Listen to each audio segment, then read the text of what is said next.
Мы сегодня провели презентацию наградных медалей чемпионата мира.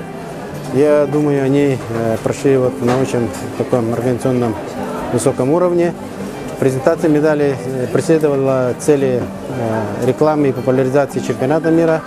Ну и самое главное, это показать всем, какие медали будут вручены чемпионам и призерам чемпионата мира.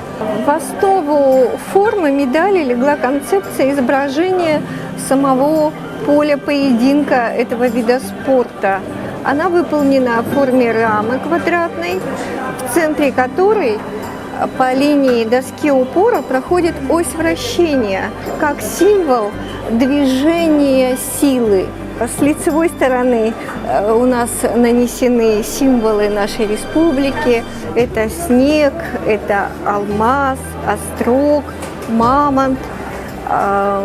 Вращающая часть у нас является как раз объектом, на котором отмечается статус медали.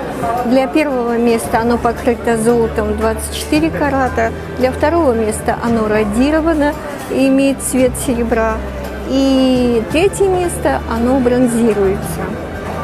Специально для тренеров у нас представлена медаль дополнительной деталью, на которой надпись «Couch of the Champion», то есть тренер победителя тоже отмечается таким красивым знаком. Я думаю, что мы еще не совсем осознаем этот день, который даст новый толчок для развития данного вида спорта, который приведет к тому, что в будущем, наряду с тем, что проводится чемпионат мира по масс-рестлингу, этот вид спорта постараемся, чтобы вошел в олимпийскую нашу хартию, чтобы Олимпийские игры тоже проводились при участии масс-рестлинга.